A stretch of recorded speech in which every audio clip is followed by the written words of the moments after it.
Hello. Welcome back to TSC Talks, the podcast where we talk about tuberous sclerosis complex, intellectual and developmental disabilities, and autism. My name is Jill Woodworth, and I am your host. On today's podcast, my guest is a young woman with a TSC diagnosis who reached out to me and asked to be on the podcast to share her story. I had bumped into her here and there on social media over the last few years. Was grateful that she reached out to me personally. Thrilled to have her on. She really gives an inside look at the experience of growing up with this condition, how it impacted her personal life, her overall stability, ability to make connections, mental health in general. And then, getting involved with the TS Alliance through her parents and going to the TS World Conference, meeting some like-minded or peers in her age group, going through similar struggles, and what a difference that made to her. So really brave and articulate and a hopeful story. A lot of what she shares was tough to hear, especially since I have children around the same age, and they've gone through similar challenges, feeling very alone and isolated, not feeling or having the energy to make a lot of connections with people that to bring up to speed, not having a lot in common. So Emilie, thanks a lot for coming on and speaking from the heart. There's a lot of solid medical information in here that may be of use to some of you. If you're tuning in for that kind of thing, we're hitting it at all different levels.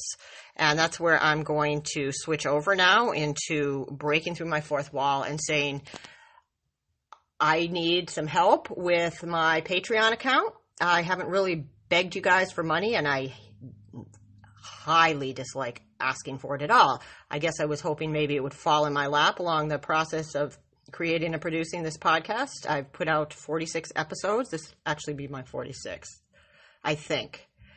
And I started over 2 years ago, but really it's only been since September that I've put effort into making it more of a professional outreach and information sharing, support type mission. And I have lots of plans for it. I'm about to crowdfund it, which is part of the reason that I'm asking for a dime here and there. If you can go to my Patreon account, which I already have set up, give me a few bucks.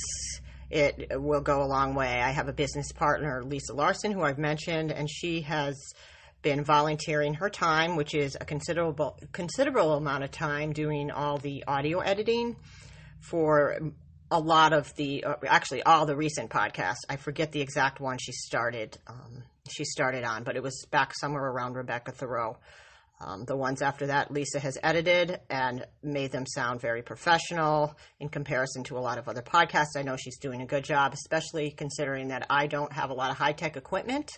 I'd like to invest in some better equipment and develop more podcasts as well as other resources. So that's going to kind of be the gist of the crowdfunding campaign, but needs some seed money to get started. So anything you can give me would be helpful. Again, it's Patreon, and again, I'm going to emphasize the fact that a lot of people have given me positive feedback. I feel it's of value, and people are getting useful information and feeling more connected in the community and at large.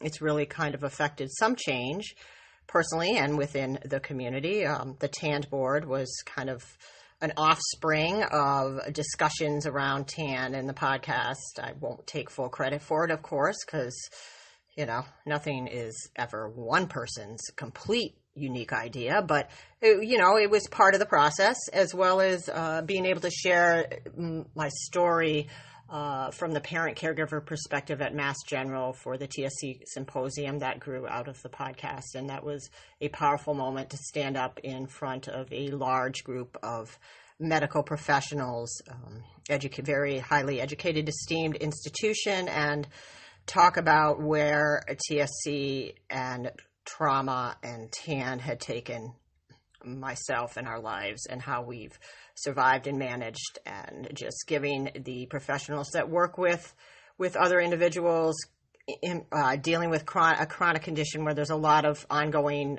emergencies and traumas, the inside perspective of how that could really impact a person personally and their family, and the ripples of that, and how they can best treat their population in knowing that. So hopefully that was helpful. And again, all this is kind of grown out of the podcast, and I hope to keep producing more episodes. I have a few guests lined up that you should be excited to hear about. I'm not going to mention them. I'm going to leave that out there as a teaser. So also looking for any volunteers that are interested in getting involved in helping. I will take anyone and everyone. There's lots of little jobs, lots of big jobs that can be done that would make this a even bigger success than it's already been, even though I'm not getting filthy rich. So anyways, without further ado, I am going to stop talking and say thank you, Emilie, and thank you, Lisa, and thank you everyone else there who supported me behind the scenes. And there's been many who have believed in this in my personal life. So thanks to you too. Anyways, without further ado, I'm turning it over. Take it away, Emilie. Thanks, Emilie, for coming on the podcast. I met you in D.C., and you've been my Facebook friend for a little while, so it was great to see you in D.C. standing up for the new Facebook Connect group and everything. So I'm really glad you reached out, and why don't you just tell me a little bit about yourself, and we'll go from there. I go to Tulsa Community College. Mm-hmm.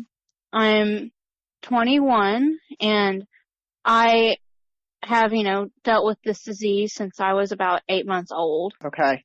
Do you want to go into diagnosis as far as like how you came about to know that you had it kind of thing? Yes. Okay. When I was born, the doctors discovered like a mass in my heart and thought I was going to need open heart surgery to remove the tumor. Uh-huh. I was sent immediately to Texas Children's Hospital, where they monitored my condition and put me on a heart medicine. And they also mentioned TSC to my parents as a possibility. Uh-huh. And I was eventually diagnosed at the age of 8 months old when I began having the infantile spasms. Okay. So your parents didn't know anything about it and came through as a heart problem and then went from there to infantile spasms.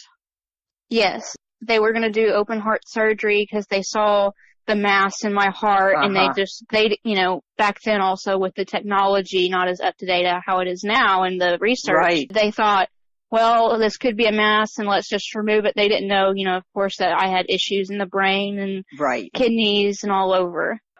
So yeah, you didn't present with the seizures or whatnot. So then from there, it's funny. My daughter had a pretty big mass on one of her valves that they caught, but they knew she had TSC before she was born.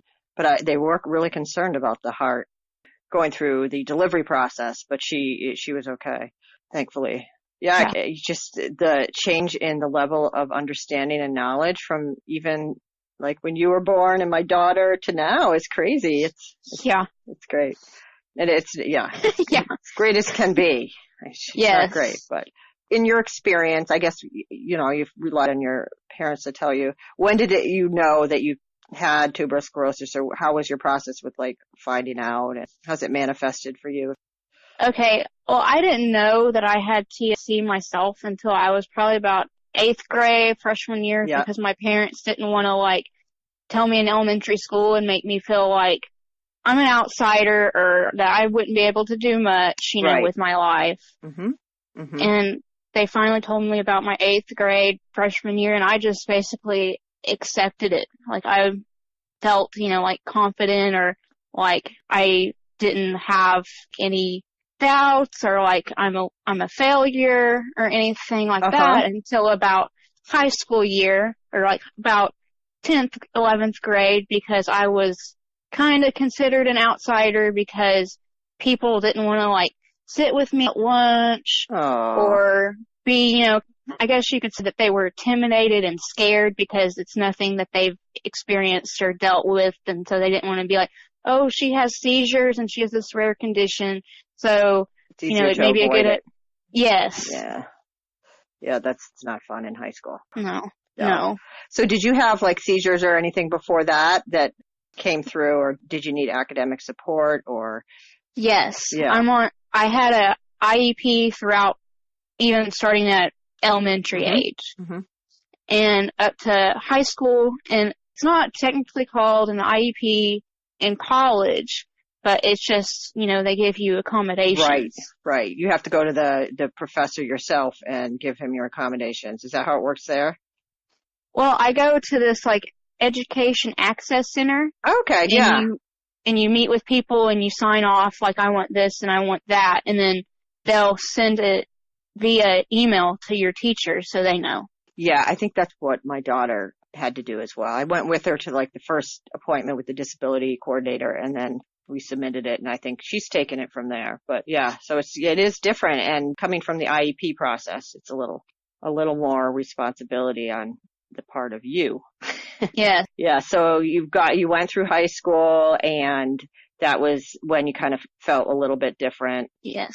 So did you have a group of friends, or did you get involved in activities, or how was that?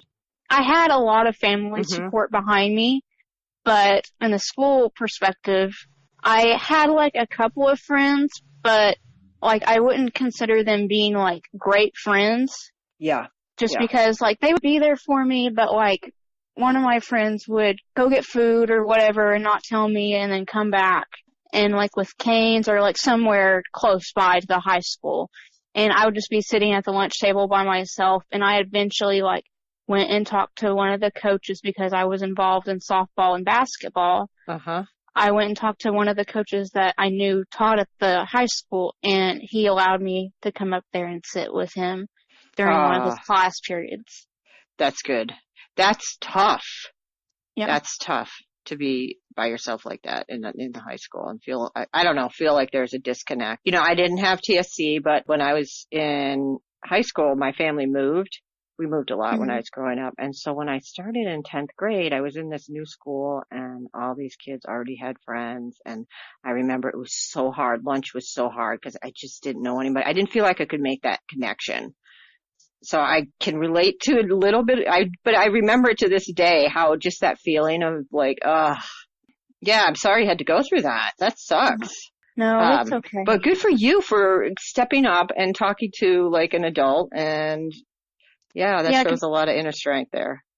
Because of that, I feel like I'm more connected to adults. I can talk to them easier than talking to someone around my age, especially when I was in high school, just because of not being able to trust other teenagers.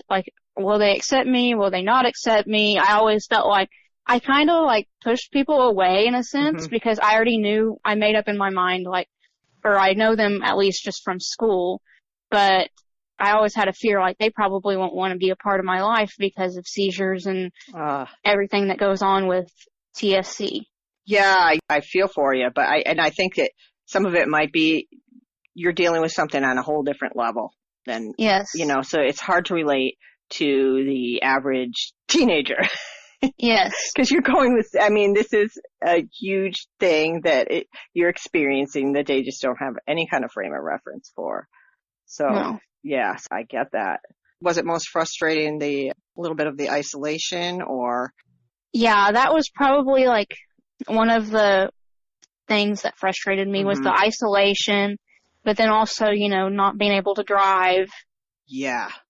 And relying on my parents or friends or my mom's coworkers or whoever that we know to come pick me up from college or even high school when I had practices or anything like that. And that also made me feel like I was a burden. Or making people come and pick me up when they need to be school or be at work. It made me feel kind of I was just a pain in the butt.